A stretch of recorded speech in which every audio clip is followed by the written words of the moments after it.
started, everyone. Thank you for coming. This is a Fort Lauderdale Luncheon CBMC. Before we start anything, we always like to open in a word of prayer. So I'm going to turn to Newton. Newton, if you would, please open us in prayer. Yes, sir. Oh, gracious God, we are in a new year. We're excited for the opportunity presented to us. We thank you this afternoon, Lord. Bless the food. Bless those as we gather together. We pray as friends and fellowship together. We give you glory in Jesus' name. Amen. All right, so some of you might be thinking to yourself, who is this guy up here? You might not recognize me. My name is Hartley. I'm an attorney. I currently host the CBMC lunch in Boca. I've been hosting that lunch for about 5 years. And the guys here asked me if I would help out Bill and MC the events here on occasion. So, to answer your question, I'm an attorney. I'm not a younger and taller version of Bill, although I aspire to be a younger and taller version. So what is CBMC? CBMC is the Christian Businessmen's Connection.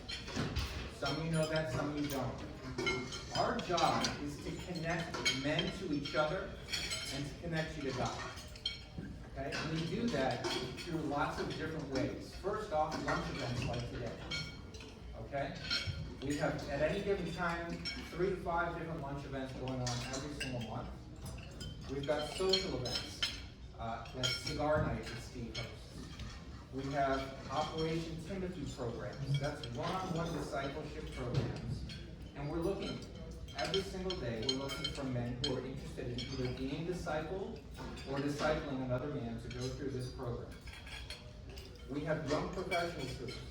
So for those of you who aren't currently involved in any groups with other men, we have young professionals groups going on right now that are all about helping young men in the beginning of their careers to pour into each other, to learn more from each other, to grow in their faith, because we're all going through similar things, and there are like-minded people out there.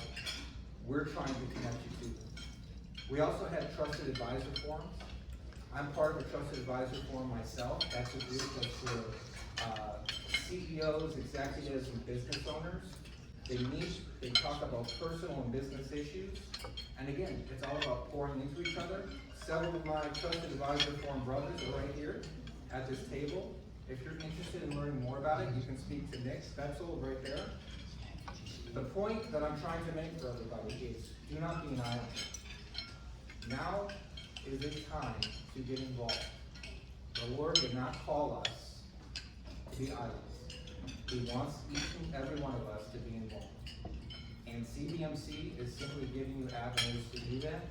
If you're not currently involved somewhere else, I strongly suggest you speak to Steve Solomon and ask him about some of the programs that we have going on. Now, normally, we would do some room introductions here, but I'll be honest with you, we got about a crowd about 2.5 times the size of the crowd that we expected, which is great. Hopefully everyone's getting their food, but I'm not going to go around the room to let everybody do a 15-minute spiel. Although Steve did ask that if you have any Valentine's Day ideas that you're willing to share with him, please come up to me after the program, and I'd love to hear what you've got. Today's speaker is Bob Denison. I've heard Bob share his story twice, once at LifeWork, once at another CBMC event. And I can tell you, he's got a journey that's unlike any other journey I've ever heard before.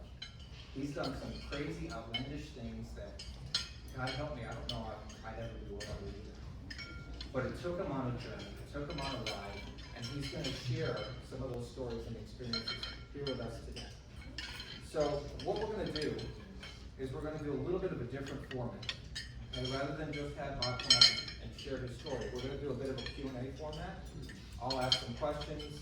He'll give us his responses. He'll share his story. We may have some time at the end for some additional Q&A from the audience. Okay? If we do, don't be bashful. This is your opportunity to ask him a question. And I'm sure you're going to have questions when you hear some of the stuff that he's done. Just to give you a little introduction into Bob's story, he's the owner of Denison-Yacht. I'm the owner of Denison-Yacht. 175 employees, 22 offices across the United States, father to 4 children, and someone with a very unique story to share. So without further ado, I'm going to call upon what? Bob Denison.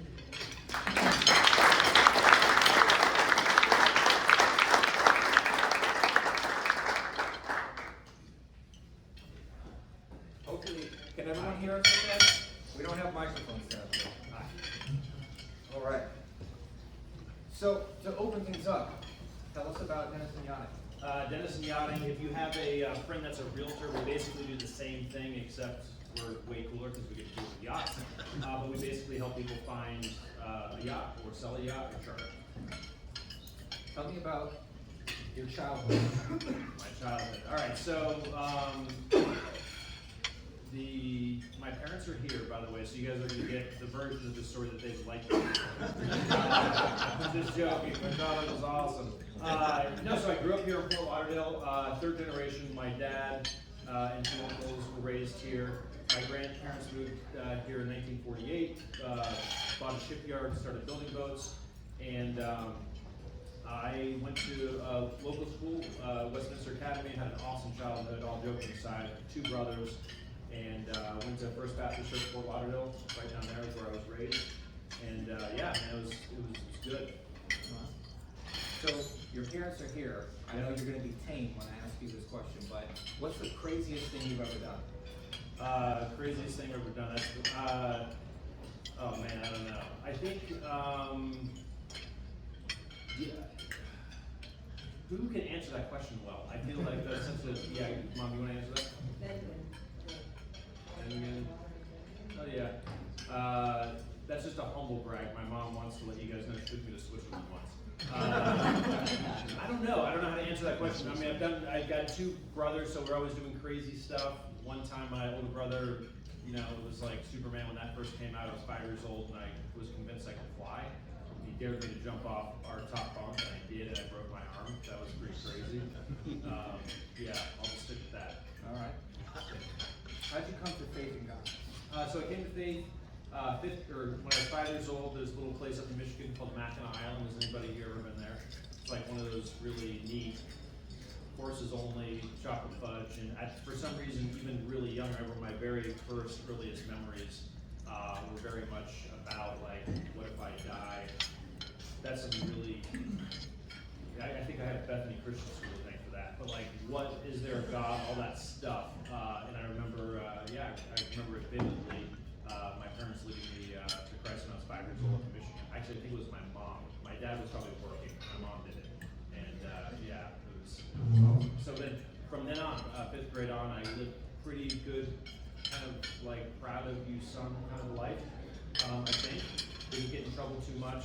I was mildly handsome, mildly popular, and kind of did a pretty good like youth group Christian upbringing kind of kid. So, this one might take a little bit more time. Okay. But I remember when I attended Life Work that you shared a story about how God led you to do something that was pretty unusual. Yeah. For some homeless. Yeah. So back in I think it was 2006. I was going through Life Work. I think that was the first class, and it was exciting, awesome, and like just a lot of neat conversations were happening. Thank you. Is that better? Much better. I feel like I'm talking louder than Harley now.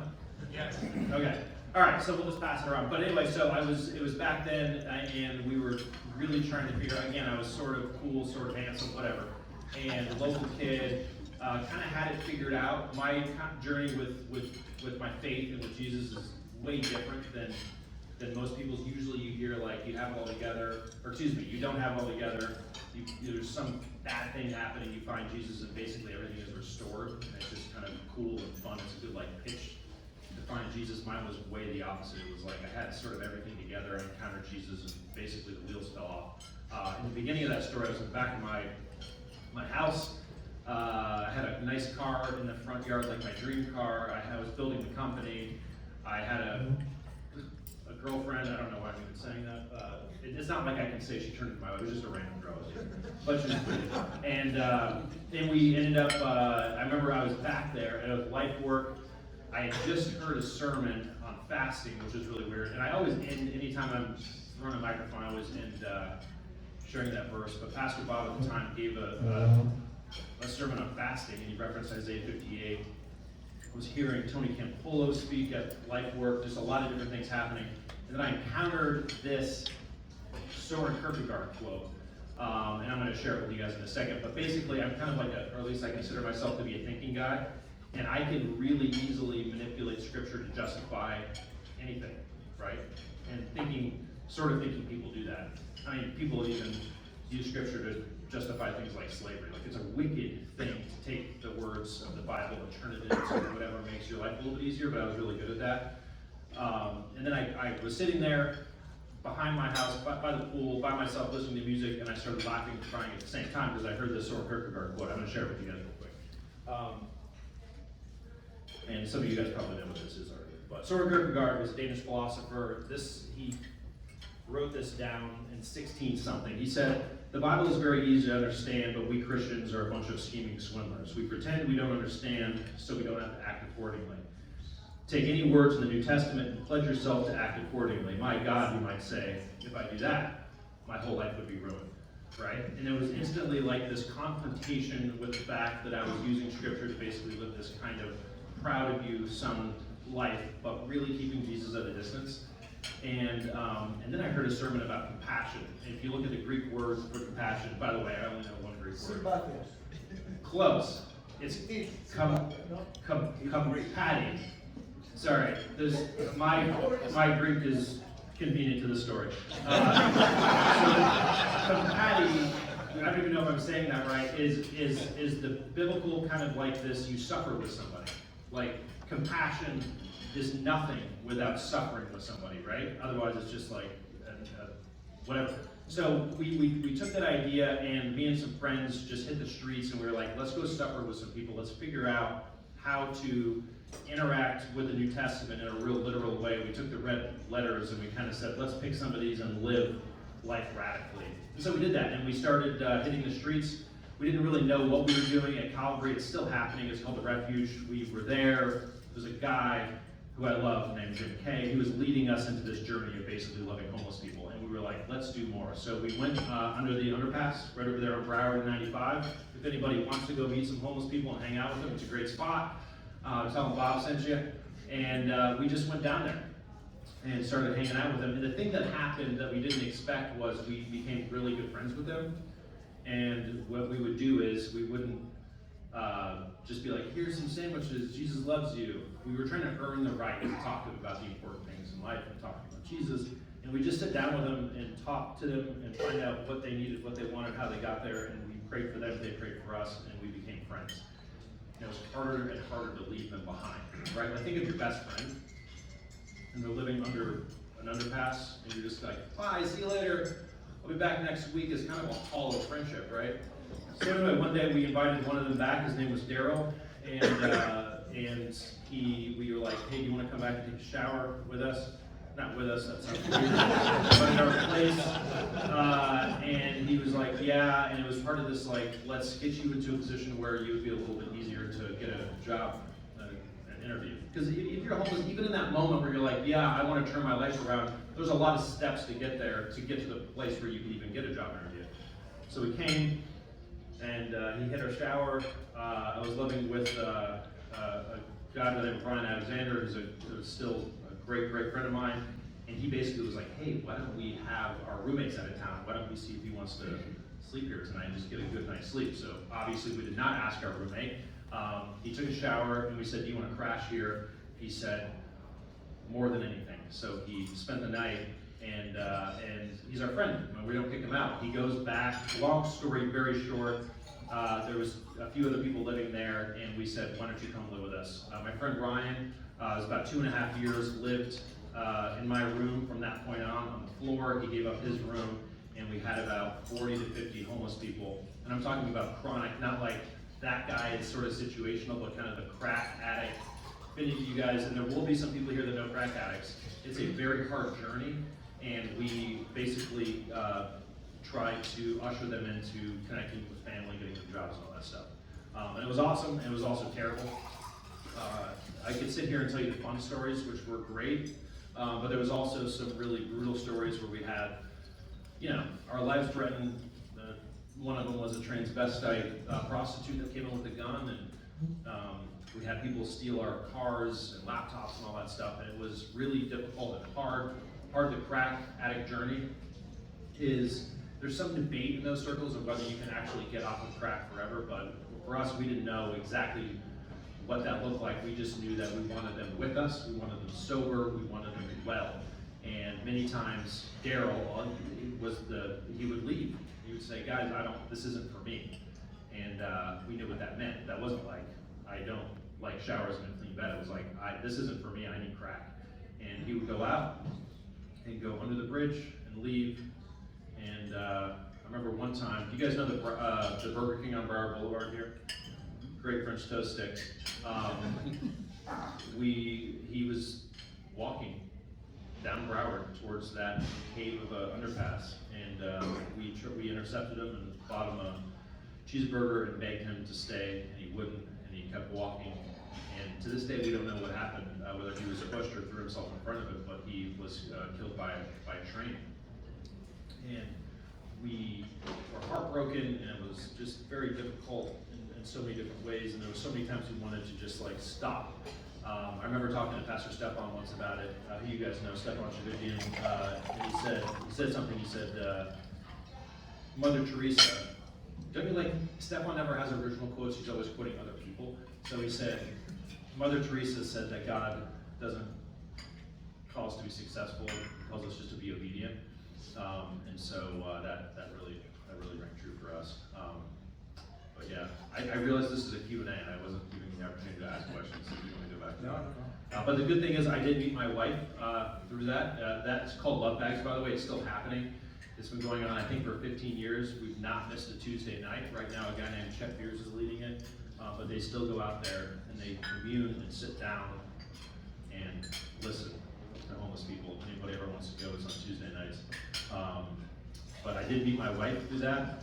She was living under the bridge. Prior to this one. You guys were in the punchline, that was my parents laughing. She was a volunteer. You're supposed to let that linger for a second so people are like, oh my gosh, this is the most amazing story I've heard in my life.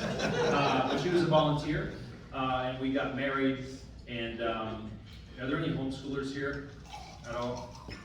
Few homeschoolers, she was homeschooled. And if you ever go on a date with a homeschooler, we went on our first date, and she said, I want to have 9 kids.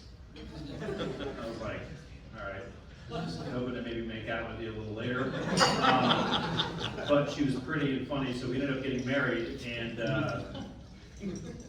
don't worry, I never made out after first dates. It was usually 2 or 3 days. But we ended up getting married and had a really difficult journey with having kids. We suffered through a miscarriage and just all the hard parts that go with that. And then one day we found out we were pregnant, or she was pregnant, and we were so excited. And we had that 3rd grade kind of last day of school, first day of summer feeling, where you get like so excited and you're in the 3rd grade and summer feels like it's gonna be forever, right? And you know that feeling?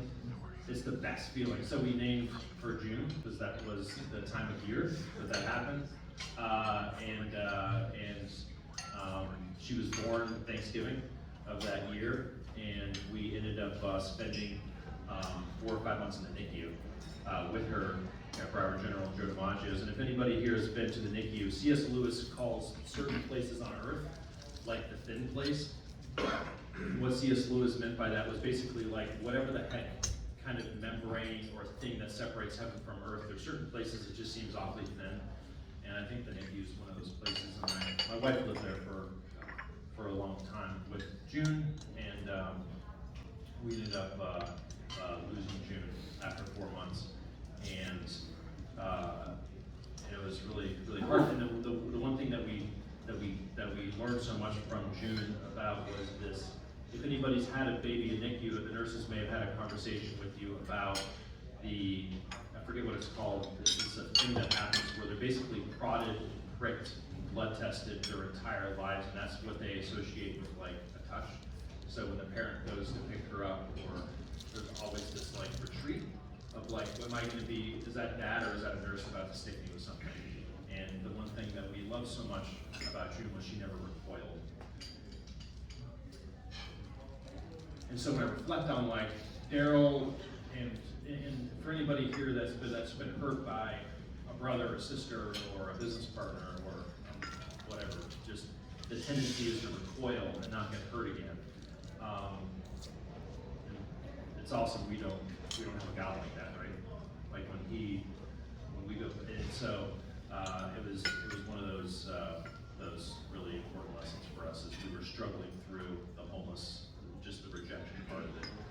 June taught us that. Thank you. So, whenever I hear someone share a story that's so unique like that, I always think to myself, how do you know that's God calling you to do it?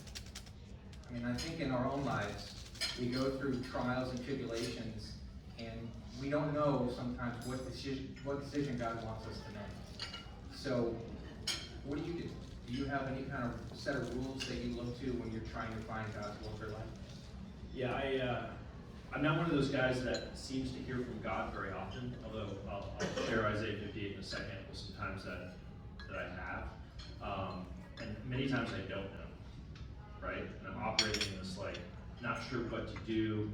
I have a desire to please the Lord. I don't know if this next thing I'm going to do is going to do it. And I think that's the really cool thing about God is like this idea that oftentimes, like there was a period of time that was just ridiculous and sort of stupid, but I just did it for about 2 years, maybe a little less than that. I basically wore the same thing every day.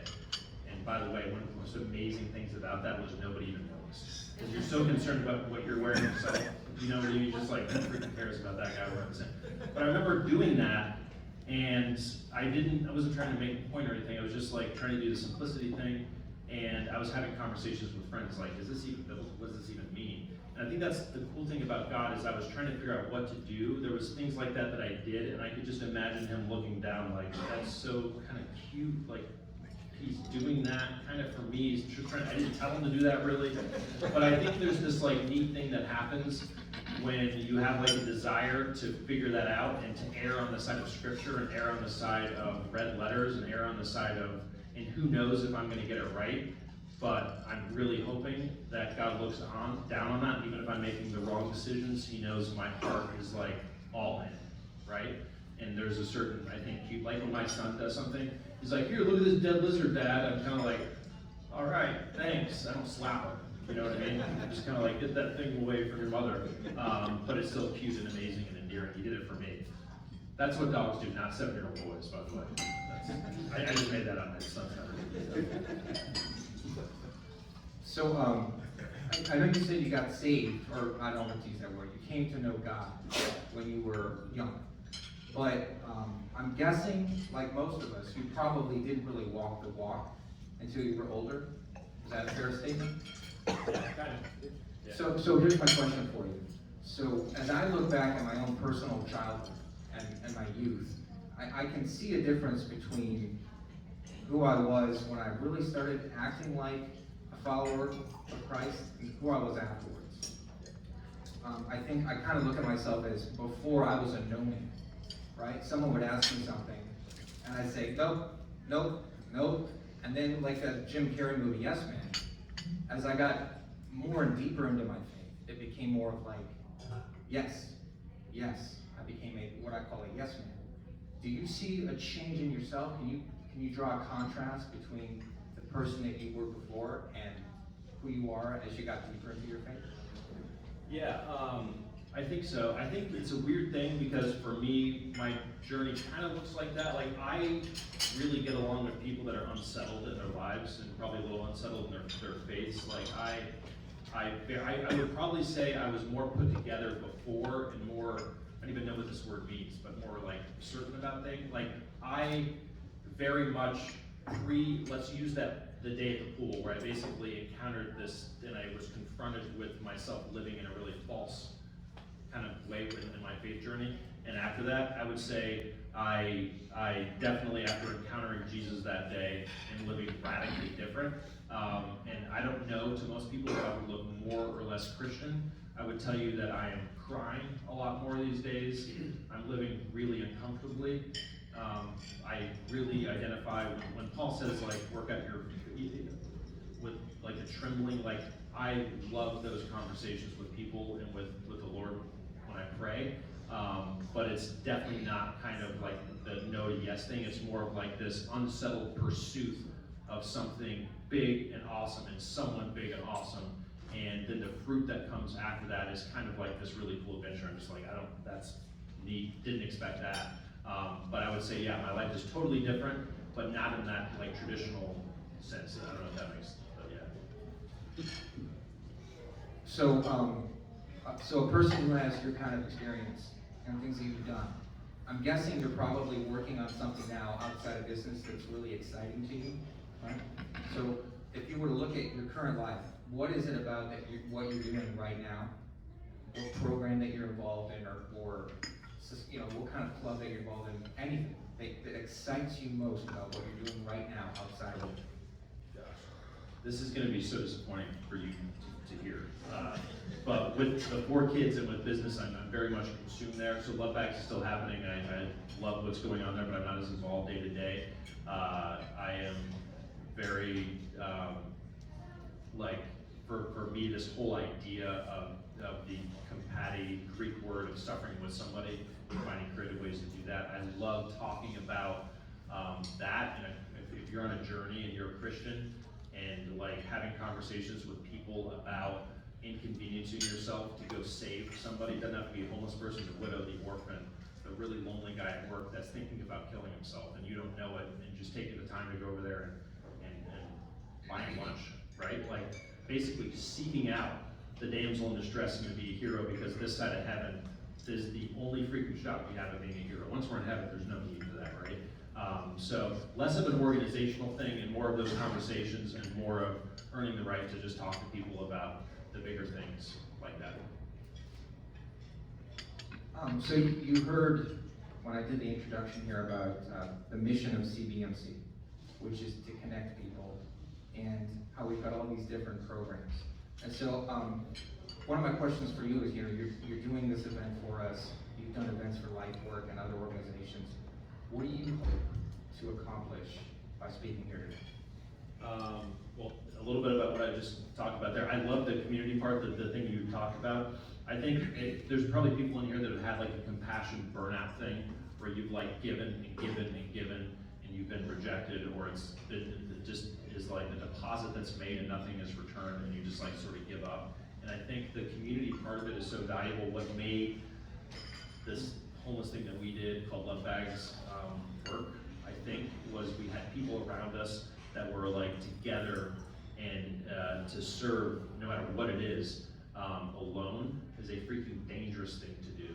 And I think the community part of it is awesome. And that's the neat thing about church. Like, church is not obviously just sitting there listening to a sermon, it's the getting out there with people and basically hitting the streets or hitting the retirement homes or hitting something together. And that idea is something that I love very much. And also, I'm gonna, if you let me, I'd love to just read the Isaiah 58 thing. If there's anybody here that feels like God's not answering them, or that they're not hearing from God, or directionalists, I would challenge you to pursue the compassion thing. Just being okay to have to do that. All right, cool. So this is Isaiah 58. This happens to be the way that I heard it first from the pulpit there at Calvary. Is Eugene Peterson's The Message, and Isaiah is talking about fasting, or the Lord is speaking to Isaiah about fasting. He says, "What I'm interested in seeing you do is this: I want you to share your food with the hungry, invite the homeless into your homes, put clothes on the shivering, be available to your family. Do this and the lights will turn on and your lives will turn around at once. When you pray, God will answer. You will call out for help and He will say, 'Here I am.'" How awesome is that? If you get rid of unfair practices and quit gossiping about people's sins, if you're generous with the hungry and start giving yourselves to the down and out, your lives will glow in the dark. Your shadowed lives will be bathed in sunlight. I will always show you where to go. I'll give you a full life in the emptiest of places, firm muscles and strong bones. You'll be a well-watered garden, a gurgling spring that will never run dry. You'll use the old rubble of past lives to build anew. You'll be known as those who can fix anything. Restore old city ruins, rebuild and renovate, and make the community livable again. So, as I think about life, we all have different role models. Personally, if you would have asked me who's my role model, I think 5 years ago, my answer would be different than it is today. Yeah. Because today, I would say my role model is my father. 5 years ago, I wouldn't have said that about him. The reason I've changed isn't something that's changed in me, it's something that's changed in him. And I've seen how someone who I thought was very difficult, who was not approachable, who was, when I was young, it was tough for me sometimes, has totally changed in the last 5 years. Who's your role? My dad is definitely on top of that list for sure. My favorite thing about going into, or not go, but doing business with, is just seeing him on a day-to-day basis. Is awesome. There's a guy named Stanley Tam that I also look up to a lot. He's since passed away. You guys probably don't know the name, but he started a company called US Plastics, and he basically gave away 100% of his company to missions while he was alive. It was one of the largest privately owned companies at the time.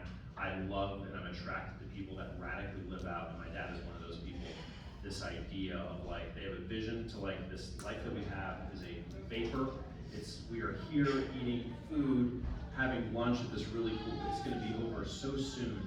And people that are willing to sacrifice their lives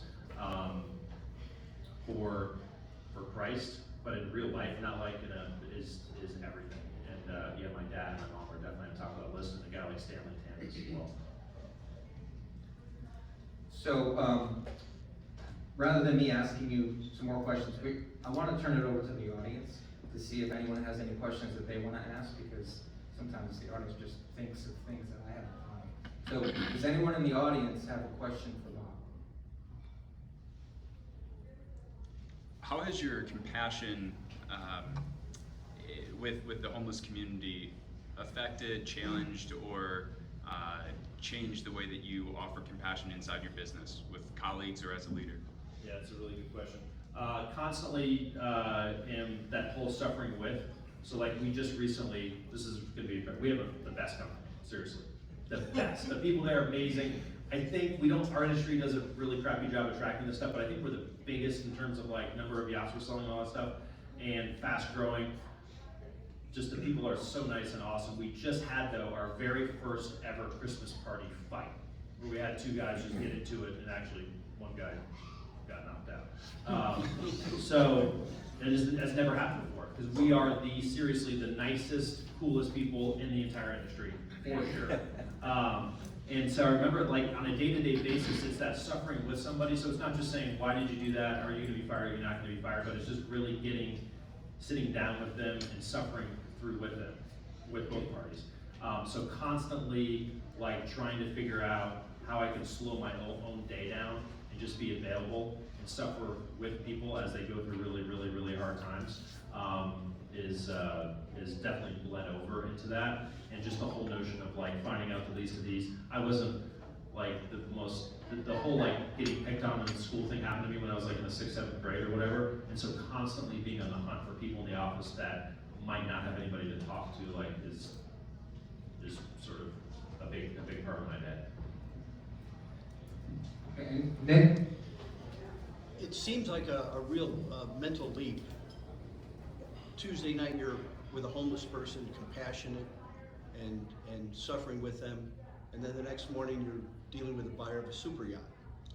How does your mind switch gears? Are you Joseph with Pharaoh? I mean, give us a little bit of an idea of how you make that leap. I had a really hard time, and I still have a hard time with it. Have you ever heard of Oz Guinness? Yeah. He did I got to hear him one time talk about something. I forget what it was, but the one nugget I got was this like, because at the time I also had this little Bible study thing that was kind of growing a little bit, and I was like, maybe I should go into ministry. I don't know, like this is way more like I was just drawn to that. And I remember Oz Guinness once talked about not dividing things into the secular and the spiritual, Like basically, I'm a businessman, I go to work, I make some money, hopefully, and then I tithe it, and then it's the pastor's job to basically do the spiritual stuff, go save the homeless guy, go on a mission trip, and then I'm gonna write a check to some charities once in a while, I'll give my loved one the back of the t-shirt. Osmodeus was like, there's no such thing, there's no distinction. It's all secular and it's all spiritual at the same time. And I remember that was one of those defining points for me when I was like, I don't need to be a pastor or a missionary to serve the Lord. And so to this day, we are dealing with some, as any yacht broker is, some of the richest people in the world.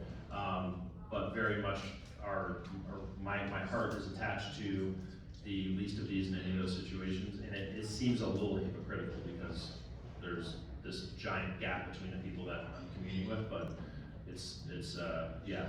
So I'm not handling that really well, but I'm trying to figure it out. Hi. Yeah, no, wonderful stories about the homeless and all those years taken care of. Do you have any victory stories that, like somebody in particular that, during Totally, yeah. Yeah, a lot of victory stories. There was one of the best things anybody here could do for anybody that's homeless is, and it's inconvenient, and if you're a germaphobe, it's a terrifying thing to do, but it's just to give them your cell phone. And then so we used to do that, and then when they would come live with us, we'd buy them a cell phone. And we have, out of the 40, 50 people that stay with us, probably 15 of them got reconnected with their son or their daughter or their mother or their father who had been praying for them nonstop. And it was always like we'll use any one of them, that it was like the moment they wanted to call mom and say, I'm doing okay or I'm really sorry. And how bad does a mom want to hear that? I'm doing okay and I'm really sorry, I want to come home. In that moment may have been a flash in their day, but they didn't have access to the phone. So when they started living with us, it was they had a phone and they could call mom and say, I'm okay, I'm sorry, and I want to come home. And so a lot of our success stories was less about us heroically, bathing, allowing people to take showers in our showers and living with us. It was more just the reconnecting of the networks of motherly love that they already had, and just getting them back in the group of, and then would buy the plane ticket. We still keep in touch with them to this day. Yeah. I should have mentioned a few of those stories, yeah. But yeah, there's a lot of this. The super mega yacht clientele is fascinating. And just two questions in that. One is, what's the typical profile of someone that's buying the 150-foot plus ship, as well as any unique opportunities when they find out you're a Christian? Yeah, so that's actually a great question for my dad, because I'm not in the sales part so much anymore. But it's just like any, so the typical client is an old white guy that is probably in technology or real estate. That's like a generic kind of 10,000. Just think of my dad. Just look at him. That's a typical. And depending on the journey, there's some clients that really, really, really want to know everything about you, and you have a cool opportunity to basically, during that period of time of a purchase or a sale, really walk with them and get to know them. There's a lot of others where you're just dealing with a family office and you don't even talk to them. And there's plenty of those too. But yeah, there's always opportunities. Just like every single morning I go to the same coffee shop with the same barista and you develop a relationship. It's the same kind of a thing. And if you do your job well, I think in anything that you do, you kind of earn the right when the opportunity presents itself to talk about anything. And yeah. Did that answer your question? Sort of, yes. I'm intrigued by what you said. How do you and your wife do life together in this journey? So yeah, so I met her, she was a volunteer, and if she was here, I would say this to her, she's far more generous than I am and far more sensitive. And when we were married, we still had homeless people living with us. When we started having babies, it was less exciting for us. And I felt like a sellout, and I still do, just so you know. I still feel like it should be happening, but we have our hands full as it is with 4 of them. Their teachers call them big personalities, which means they're just unruly, undisciplined little creatures. But I know for a fact in the near future, or mid to near future, whatever that means, that it'll probably be her idea, and I'll be like, yeah, let's do it. And we'll have somebody living on our couch. And it might not be a crack addict, or it could be somebody more situational. it's a crazy thing. The number, you look around here, the number of condos and homes that are owned by Christians that have open rooms, insane. Totally insane to me that it's so, and it's different journeys for everybody, so I don't want to throw shame on it, but it's part of our DNA, and it'll continue to be. Okay. Any last question? No? All right. Okay. So, as you shared today, I thought of a different Greek word, and I only know like 2 Greek words, maybe 3 now because you told me. Hopefully I pronounced it right. Koinonia. Koinonia, which is Yes, society. right, which means like a deep abiding fellowship. It's more than our understanding of the word fellowship, though, because it's like walking hand in hand fellowship.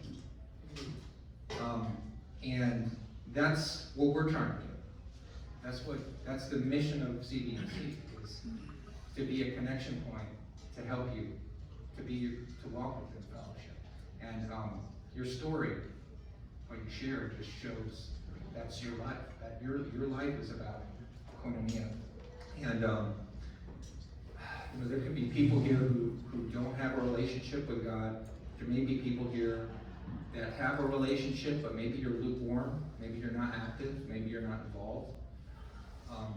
I hope that what I've shared here today inspires you, because you make a difference through your actions. The world knows a Christian by their actions. And nothing's more detrimental than when we have nothing to do, when we have nothing to say, when we don't get involved and make a difference. Nothing's more detrimental. So I hope that what Bob shared today inspires everyone here to get involved. And Bob, if you don't mind, I'm going to ask if you would close us in prayer. Sure, I love that. Cool. Thanks, Harlan. Lord, thanks so much that we got to hang out together, and I just ask that you bless everybody here.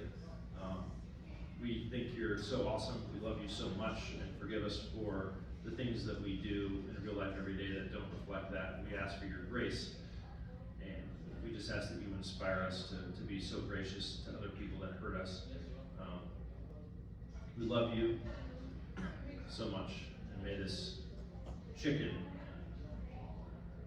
sweet potatoes, and squash and stuff, may it nourish our body and just fill us up with great things so that we can go do cool things for